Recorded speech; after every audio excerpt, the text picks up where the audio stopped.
This is the Mount Rushmore podcast. My name is Jeff, and I'm joined, as always, by my good buddies Richard. Hello. And Michael. Howdy. Richard and Michael like to debate and deliberate against... Oh, wait. Guys, did you hear it? No, Did you nothing. see You it? did not hear anything. It was just the wind. I felt like the wind or like a chill. It did sound a little bit like a katana blade being unsheathed. Oh, my God. It did scare me. It's just Jeff and me now. Oh, God. So, Michael chose this week's topic. It is the Mount Rushmore of... What is it? The ninja. The ninja. Why did you choose it? Well, it is no... I love ninjas. I've always loved ninjas. Yeah. It is one of the common bonds between me and Richard and how we started playing kickball together. But I have always been into ninjas. Please describe your kickball team for the uninformed. It was called the Awesome Helicopter Ninjas, and our good friend... Did not name it. We did not name it. Our good friend Scott Jones named it. I believe he had a series of random names, things that he kind of put together, and it kind of came out, and it was kind of ridiculous. And when I met them... Amazing Unicorn Pedophiles was like the next on the list. Incredible hoverboard samurai. The Amazing Hovercraft Samurai. And when I found out about kickball, I fell in love. And then when I found out that these two guys I just met were going to be on a team close to me called the Awesome Helicopter Ninjas, I double fell in love. And it just became part of like my identity for so many years. Like we've played a lot of kickball over like a decade plus. And if there is a team that is the most important team, it's them because of the friendships I made, but also because it was the first thing and just my love of ninjas. As a kid, I was into Teenage Mutant Ninja Turtles, and I had just these black and white coloring books that were like ninjas. Mm-hmm. Here's what you don't need to color on the black and white ninja coloring book. The ninjas. They're either wearing black, so they're all in black, or they're in white. You color all the other stuff, but you don't color the main characters. And you get their red crayon. There's the problem. Yeah, and ninjas, and just in general, are just this wonderful secret organization. Mm-hmm. Maybe they're magical. There's something that you can never be, but you always pretend to be. Okay, they're just great. They they existed in history in some form, and then they re-existed in the 1980s in terrible entertainment. I think "duh" would be the reason. That could have also been an answer to the question of why did you pick ninjas? No, that's true. I chose the earnest reason about me when I was 9 years old, not the one of the sarcastic 40-year-old. Obviously. So Michael chose the Mount Rushmore of the Ninja, and Richard, you will be the first person to speak, and maybe the last one alive. Maybe, possibly. So my first choice, and I will say that two of these involve you on some level, either directly or peripherally, Michael. So the first one is the golf course scene from Ninja 3. The Domination, also on my list. I kind of figured that I sent it to... That was a good pull because you moved it up to the number one spot, which takes it away from me potentially having a later seed. So I commend you on your sneakiness. Right, the Ninja way. Ninja way. Please describe this scene. Oh, my God. So Michael, at one point early on in our friendship, Ninja teamness, sent around like, you guys have to see this video. It's my favorite Ninja video of all time. And it is a scene from a 1980s movie called Ninja 3, The Domination. You do not need to see Ninja 1 or Ninja 2, which is Revenge of the Ninja, to know what's going on at the beginning of this movie. Basically, it is a scene set at a golf course where there is your typical preppy douchebag with like the sweater literally around his neck. Yeah. And his like bimbo girlfriend and about 10 different security guys surrounding him. All wearing like navy blazers and khaki pants. Mm-hmm. And he hits the ball into the woods and he sends his goons out there to find his ball. Mm-hmm. And as one of them is going to pick it up, hand reaches out with a ninja glove on. You see it's a ninja and he just crushes that ball. And he just starts wailing on people. Oh, he just goes nuts. It is... And it's crazy. It's one of those scenes where it gets progressively more, and it starts off as more of it's just like, oh, he attacks people and does karate ninja shit, and then they die, and then he gets the... Well, then he chases down the guy in the golf cart, lifts up the golf cart with one hand because he has super strength. attacks some guys in a helicopter, climbs a tree. Climbs a tree, Yeah. attacks guys in a helicopter, jumps from the helicopter as it's crashing. But before he does that, he puts a ninja star in his foot, like between his toes, and then with his toes throws a ninja star and kills a guy. Wow. He also manages to, with one of those Blow darts. blow Into dart the things, gun. into a gun, and the gun blows up and blinds a guy. So at one That's point, like Tuesday. Yeah. That's like Tuesday for this guy. at one point, he's in a helicopter, takes out the pilot, crashes into a lake. Next thing you know, a couple minutes later, the cops are looking for him, and you just see this bamboo shoot sticking up out of the water, kind of moving like he's Bugs Bunny or Daffy Duck or something. And then the cops surround him, and he's shot. Yeah, I don't know, they unload 100 bullets into him. 100 times. And then he falls dead, and then gets up again immediately. Immediately gets up Kills and starts some of them. killing more of them, and then 100 more rounds. does a smoke bomb and disappears. The last thing you see is him digging himself out of the hole that he had miraculously made. Yeah. When the smoke bomb came up. As I recall, there seemed to be some physically active police chasing him throughout most of the sequence, and then at the end, it's the cast of Barney Miller. Yeah, yes. It turns into you're watching a scene on the Universal backlot take place where these guys are like, all of a sudden they're going off of a hidden ramp in the bushes into like the man-made lake, or it's like filmed over at like Lake Balboa here in the valley. Yeah. It looks like suddenly a ninja movie got mixed with the car chase from Blues Brothers. It is. What is wonderful is they don't really explain why the ninja killed this guy. I think he's a scientist, but that has nothing to do really with the rest of the film. Because the ninja eventually passes on like the evil ninja soul to a combination telephone pole repair woman hyphen. She repairs telephone poles. Yeah, He also dances on but she's them. also like a jazzercise instructor. So she gets possessed and she becomes this evil ninja. Okay. So, but what is perfect about the scene is that this opening bit has nothing to do with the story. It just sets up that there's a ninja that kills like these jerks on like a golf course. It's my second favorite movie scene of all time, just behind the skateboard scene from Hard Ticket to Hawaii. Oh, sure. Oh, yeah. Sure. But they're right there. They Yeah. are neck and neck. My favorite scene is when he throws a ninja star and a guy reaches up his hand, and it's very obvious he already had like the ninja star like in his hand, and like when it's going to his face. As a guy who's obsessed with his lawn, I remember looking at that film and thinking, this is clearly like a public course, like a county maintained uni, course. yeah. Yeah. It didn't look like the country. There's country club people on this public municipal course. God bless this movie. Yeah. Pretty good stunt. Right. I think I was commenting before about how many, what it sounds like they dubbed from, and Arnold Schwarzenegger, at about 100 times per minute. This has everything that like, those amazing, terrible 80s Golan Globus. Yeah. Oh, yeah. It's a canon film, Canon films, Yeah. just they're all. It is so awful. and it's got Sho Kosugi. Yeah, What more could you want in a ninja movie than Sho Kosugi? I'm surprised. I almost had Sho Kosugi on my list just by himself. there was just a couple of years Lou Gallagher. where I was just really like I was buying a whole bunch of just like ninja DVDs off of Amazon. It was like the Super Ninja, and it was Revenge of the Ninja, and it's not quite ninjas, but Gymkata. Yeah. Have you seen that one? Oh, yeah. That's The thrill. You mean the thrill of gymnastics and the kill of karate? that you got that right. Yes. And I just have this little collection, and like some of them I watched like 2 seconds of, and they're so terrible that you just can't watch them. Yeah. But Ninja 3: The Domination just stands out in its own perfect little way. Chef's kiss. Speaking of perfect, I feel like ninjas are, as a genre, something that's perfect because, like, say, cowboys, they didn't really exist.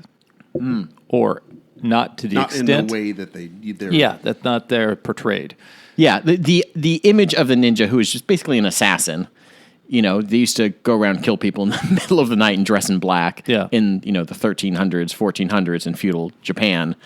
They didn't do all the They didn't do all that they shit. didn't do Yeah. all the imaginative cool stuff that Yeah. 9-year-old boys think they do. Yeah. Or do they? What? Do you feel I felt that chill again? Uh-oh. Shing! Ow! Just one finger at a time throughout the whole thing. Okay, Michael, what is your second? My second choice is, it's kind of a broad category, kind of a broad pick. Ninja weapons are the best.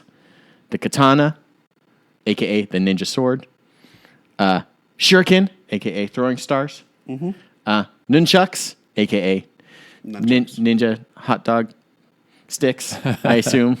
All of them. The little climbing things, the claws on the hands, ropes, blowguns, ninja weapons, sais. They're all incredible. Yeah. And I think as a kid, and they don't really exist anymore. No one carries around these sorts of weapons. They're all these ancient things that they probably didn't all use either. Yeah. You know, they had a weapon that was like a cool mace on a chain with a hook. And it's just like, man, It's all good stuff. those are so Yeah. cool. You talked about the cowboy earlier, and the cowboy carried a gun.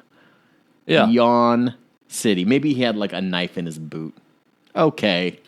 Or a rope to lasso somebody. Yeah. But Yeah. like, ninjas just had this amazing like smoke bombs in theory. I don't know. Poisons, all these just intricate ways that they could kill you. And I think it is just so appealing just to one's imagination in a way that samurais are ornate, but they've got like their one big sword. Yeah. They've got like that little short sword as well. Whatever, guys. Yeah. Big knights had like a big sword.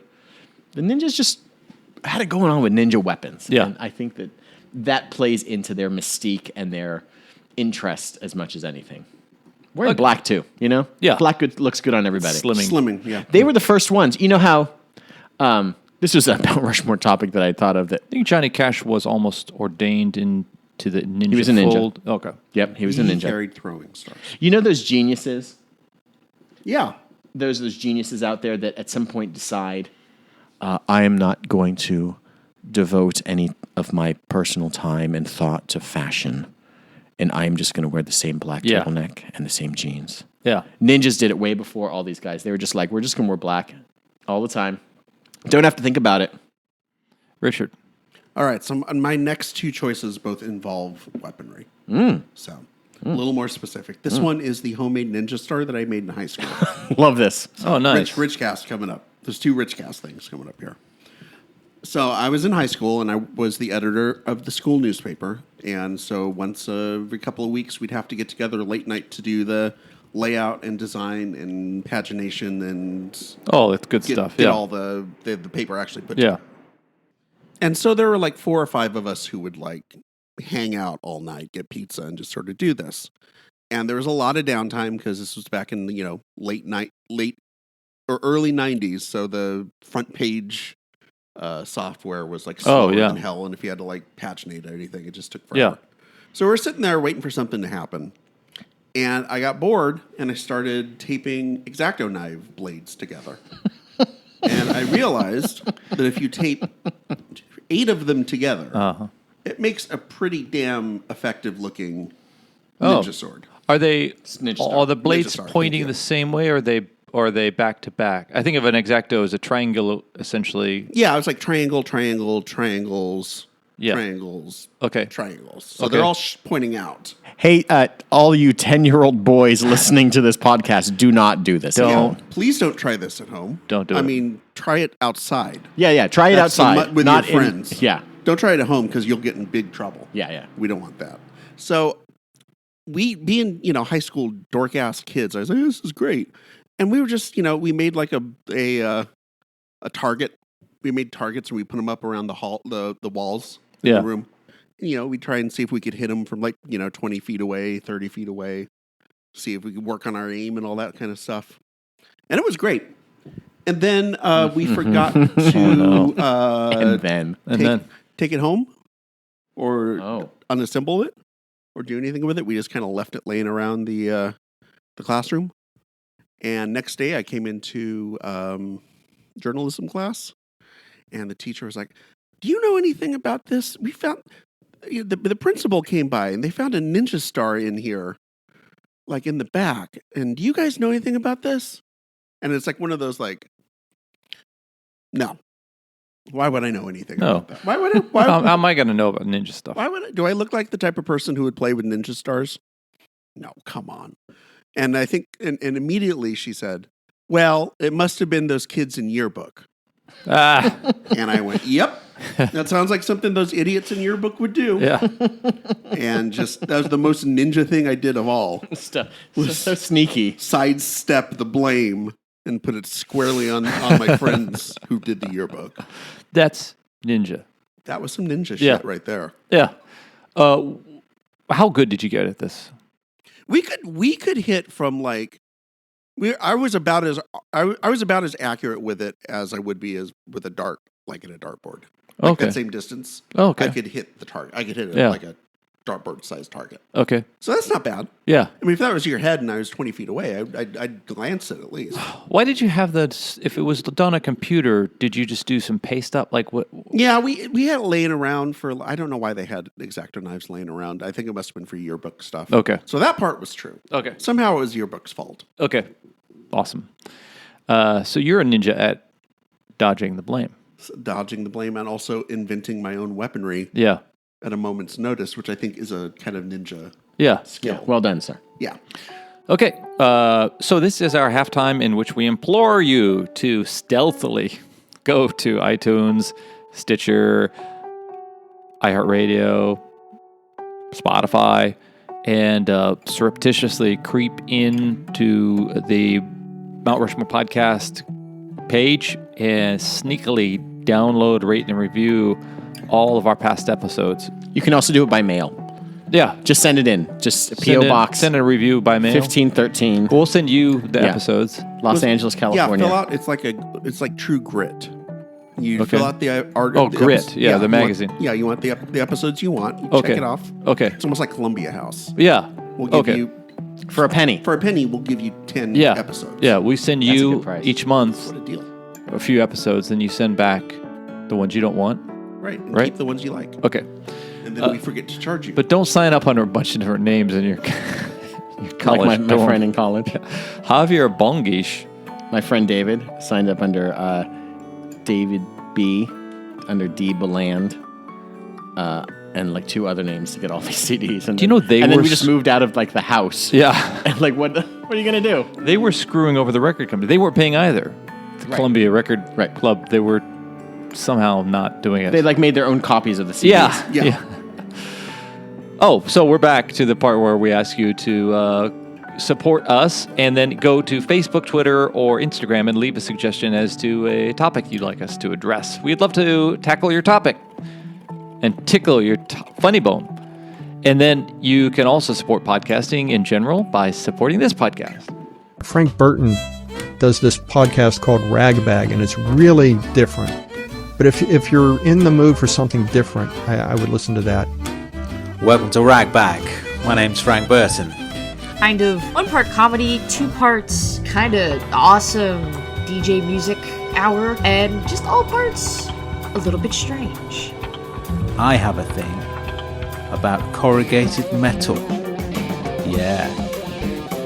Corrugated metal. That's a good one. It's weird. It's a weird podcast. I adore it. I found it very funny. I think I used the expression glorified pickpocketing scam. Anyway, sorry for the confusion. I hope we can let sleeping dogs lie, and perhaps you can ask your lawyers to stop writing me threatening letters. Thank you. Pick up the rock bag! Pick up the rock bag! Enjoy the rest of the rock bag podcast. But we are back. Ninja Talk is what we've been doing. Ninja Talk. And Ronins and Samurai don't care. Take a hike. Take a hike, you guys. Take a hike, you noble warriors. Get out of here. We like the sneaky guys. Yeah. We like the underhanded, they'll kill anybody. Yeah. Whatever. So before the break, Richard was intriguing us with his daring do of making weaponry. Mm-hmm. And so Michael's going to jump in with his third. My third choice is the video game Shinobi. Never played it. Specifically, Shinobi 3, which is Revenge of Shinobi. Hold on. Shinobi 3, Help me, Return Shinobi of the Ninja Master. Domination? No. Shinobi 3? I mean, I do like all of these. I haven't heard that name for so many years. Shinobi. Revenge of Shinobi, which was a great game that featured a lot of like strange, like appropriated characters in it. At some point, the ninja, the main character, Joe Ninja. His name is basically Joe Ninja. It's like Joe Mushiyashi is a ninja, and he has like these ninja magics. And it's a side-scrolling video game from the late 80s, early 90s. And at some point, he just fights a guy that looks like Rambo. Oh. And then at another point, he fights a guy that... Oh, wait. Is that the Terminator? Like, literally, like, his skin falls off, and it's just, like, metal underneath. Yeah. At some point, he fights, literally, Spider-Man. And at some point, he fights the baby from Look Who's and Look Who's Godzilla. Talking. All of these things. And the elderly people from Cocoon. It's a ridiculous game. But it just goes to further the whole myth of a ninja can beat anybody. Oh, wow. A ninja can fight Spider-Man and win. Yeah. Ninja can fight Batman and win. I guess Batman technically. Sounds like a Ninja Bollywood too. movie or something where they just become... But I love, going down my deep dive of how much I loved ninjas, whether it was Ninja Gaiden or Shinobi, which I thought was just a far superior ninja game. I think because they had magic. At some point you could just call down some big fire dragon and do some cool shit. That sounds like a cheat. Sounds like a cheat code thing. But exactly what a ninja would do. A ninja would cheat. That's true. That's the great thing about ninjas is that no code. There's no ninja code of honor. It's just like, well, what do you want me to do? The game genie of life. That's what ninjas are. There's like 11 or 12 different Shinobi video games that they've done. Another one was called Shadow Dancer, where you had like a pet dog or pet wolf that you used to attack. That doesn't feel very ninja-y, but it's fucking cool as hell. Yeah. It's called Shadow Dancer, and I think that also feels like the name of like a Susie and the Banshees song. Yeah. Or a Fiona Apple song. Yeah. Oh, that's Shadow Boxer. Shadow Boxer, Shadow Dancer. I think Shadow Dancer was a Andy Gibb song. Also a ninja. He was a ninja. Didn't know that, did you? No, he's not dead. Just hiding. He's just hiding. I love ninja video games. I think that you can just do a bunch of cool stuff. I think the template of the ninja is so fun as just a concept. And usually you're killing someone who's kidnapped. I don't know. Best team in baseball stars. The ninjas. Oh, really? Oh, yeah. Far and away. Most fun team to play because they're fun. Richard, your third. What's it? All right. So my third one, Michael. Yeah. Your wrists Oh, yeah. if you guys don't know Michael Winfield, he has matching Ninja Star tattoos on his wrists.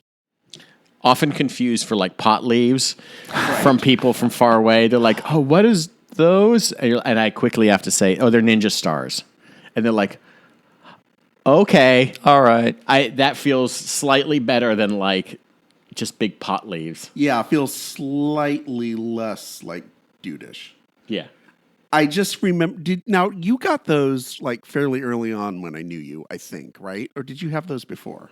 No, I got them in the indoctrination ceremony. In the middle of playing kickball. Yeah, I thought so. Okay. I got one. I wanted Ninja Stars, and I got one on one wrist in black and one on one wrist in white because at some point during one of our seasons, we didn't tell anybody and changed our T-shirt color from black to white, and then we stole black back again. That was incredible. I think these were a lot of my ideas of how to like secretly work the system and not tell anybody because the black color was highly desired. Right. But yeah, I got Ninja Stars based on our adult rec league kickball team. And I remember you getting the first one and just thinking... Oh, I got them at the same time. I remember you getting them. Yeah. And like, your wrists were a little red because tattoo and all that stuff. And I just remember thinking, my God, Winfield is more committed to this thing than me. And I am 100% all in on the ninjas. And Michael's getting freaking tattoos. I can't compete with that. Yeah. I think that was the point where it was sort of like, oh, Michael's all in. He's got more skin in the game. Yeah, literally has skin in the game that's now tattooed. Yeah, you know what? We make interesting decisions when we are in our mid-20s and kind of going through like an early life crisis and, kind of finding this kind of having this kind of sort of religious experience through kickball, and finding friends and discovering who you are, and then you're just like, oh, I'm going to get tattoos, I guess, apparently, and just be so super proud of it. Was there somebody you seemed like you were probably in the lead in terms of showing your devotion to this? Was there anybody who you were neck and neck with? Like you thought, well, Scott Jones might get a ninja nunchuck face tattoo, and I better. No. I think I went far and above anybody. Oh, okay. Right, and that was the point where I realized, we're going to another level here. Yeah. Oh, okay. I mean, I'm trying to think if there's like, that's interesting. No, I don't think, like, there are people that loved it as much as I did, but I don't know if anybody devoted as much time or energy to it. I devoted an unnecessarily large amount of energy. I think you also devoted some personality. What I didn't know about the kickball experience, or even like I imagine other sports leagues are like this, is that you could bring your personality to it. You didn't have to become a jock or something. Right. Whatever that was. You could be a nerd and still play kickball. Yeah. I am just glad that you have those, because now every time I see those, it makes me think of the ninjas. I get like a nice warm fuzzy feeling. Yeah. I got to imagine you feel the same way about it too. Wanking it off, just eating soup or wanking off. Yeah. Or taking your driver's test. I forget that they're there often. Oh, really? Yeah. I mean, because I see part them. of you They're at just. this point? I look at. They're down on my wrist. They're very visible, but like I totally forget that I have like these ninja star tattoos. The same way that I have on my shoulder a Moonanite from Aqua Teen Hunger Force. Oh, wow. On my He shoulder. only gets the most important life elements put on him. But that's one of those things that, like, I got when I was in my early 20s and was like, I love this character. I love Enignot, the sarcastic moon creature. Yeah. And it's just like, oh, yeah. Every once in a while I look in the mirror and I'm like, why? I'm glad the team wasn't called Fart Squad, and you just had some butt just farting on your wrist. Me too. So anyway, I love your tattoos, Oh, and thank you, I'm Richard. glad that you have them. Okay, Michael, what's your final? My last choice is really the thing that I guess re-kicked off my enjoyment, my energy for ninjas. It is the Real Ultimate Power website. What's this? In the early 2000s, maybe 2001, you can go to realultimatepower.net. Here's a little plug for that lovely website that was started by a guy named Robert Hamburger that initially started on a UCLA. Bob's UCLA. No, although that's funny. He was just some guy, and he started a website about ninjas, about how ninjas are mammals. Ninjas are cool. Ninjas flip out and kill people all the time. Wasn't that where the ninjas versus pirates thing? And that's where the started ninjas from? versus pirates thing started. Oh. He wrote this website from the guise of being like a 12 or 13-year-old kid. And it was all about how ninjas were just the best in the world. Ninjas could flip out. Ninjas were often wailing on guitars. He wrote little scripts that were called pump-up scripts to get you really excited about ninjas and ninjas popping huge boners and like fighting dogs and dogs exploding and fighting the stupidest enemy, which is the pirate. And I'm so well versed in this, mostly because at some point I was a moderator on the Real Ultimate Power message board for like years. My lack of things to do at work definitely carried over to kickball and into the present day, but it existed back when I first started having full-time employment too, where you would just talk about ninjas and how cool they are with other people that were in on the joke.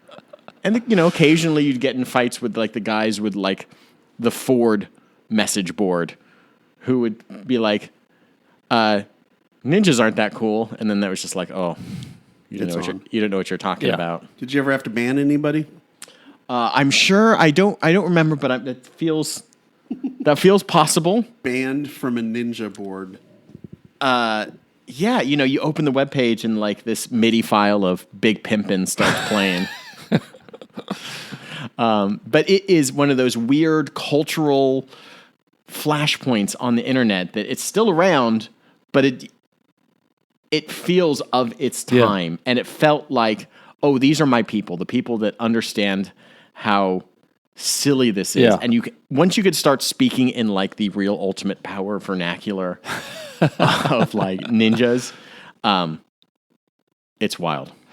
How old are you when you think How about old ninjas? are you? Seriously. How Are you old 5 and When I think about stuff like this, I'm like 9 years old. 9 years old? Yeah. But at the same time, you have the deadly power, strength of a full-grown man, of a Superman. Like you are both a child, I do. and you go to a place where you are somehow more than that. I don't know. Yeah. The ninjas are of a childhood Yeah.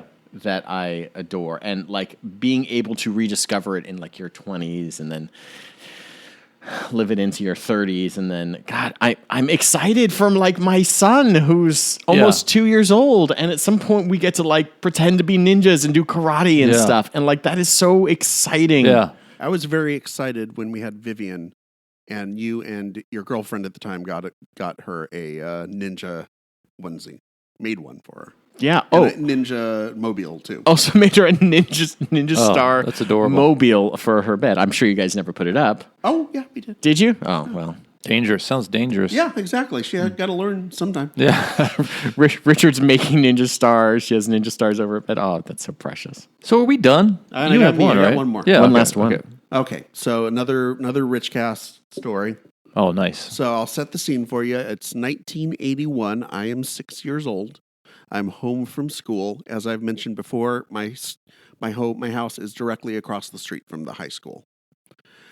I'm home sick. I'm just kind of like watching TV, chilling, doing what you do when you're sick. And my mom says, "Hey, come over here. Something's going on at the high school in the parking lot." And I kind of like go out to the window, and we're looky-looing out the window, which faces the parking lot. And there's just a bunch of people like milling around, running around, doing stuff. Principal's coming. Shit's going down. We don't really know what's going on. Ambulance comes, takes somebody away. And it's like, what the hell's going on? My brother was going to school there at the time. And he comes home. We're like, well, what was that? And he proceeds to tell us the story that our star football player, Todd Steele, our top running back, Todd Steele, which is an incredible ninja name just to start with, had a pair of nunchucks. I guess it's a pair, right? Like not a nunchuck. Yeah. That each thing is a nunchuck, right? That would be the monocle of nunchuck. Yeah, exactly. A nunchaku. And he was in the parking lot goofing around, twirling them, and whacked himself in the back of the head and knocked himself unconscious. And because of that, this was like on a Thursday. We had a playoff game on Friday. He missed the game and we lost. Oh, God. It was unbelievable. Wow. I don't know. I can't remember how they tried. In the game story, like I remember in the paper, they said, Kingsburg was without Todd Steele, their lead running back, who missed the game with an undisclosed injury.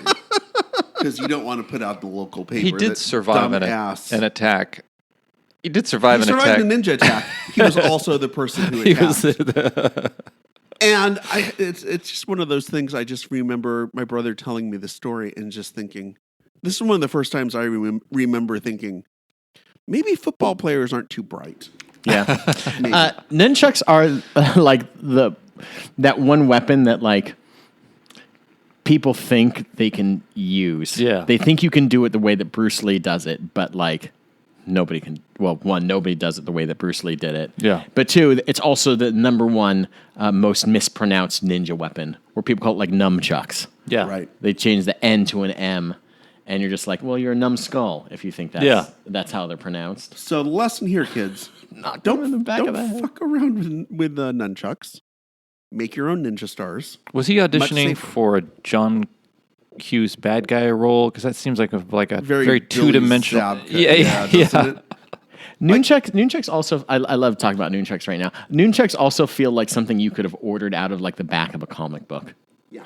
Like you could, you can get smoke bombs and you can get, I don't know, ninja sticks. Yeah. You can get nunchucks and you're just like, you should not be sending these to kids. You had some rules. You said don't goof around with throwing stars.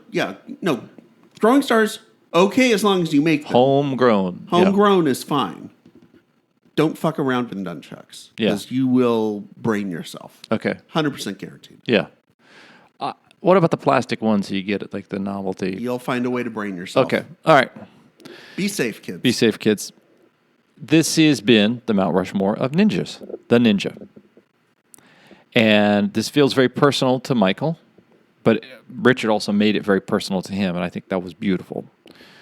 So some things that stood out. Ninja 3, the Domination. We both chose that, so that we can get credit for. That's one.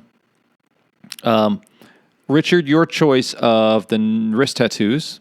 I'm going to give... I want to choose that because one on my list was there was a guy at IHOP who was the host seating people, and he had a very red, very fresh neck tattoo of a throwing star. Nice. Yeah, and I thought that's a bold move because he looked like he'd been working at IHOP for a while.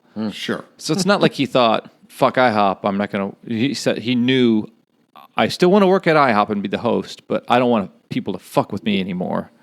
So he got a throwing star. Got robbed one too many times. Yeah. He got a lot of, He got Rudy hopped. Tooty, fresh and fruity in the back of his head. That's He's like, right. no longer. No longer.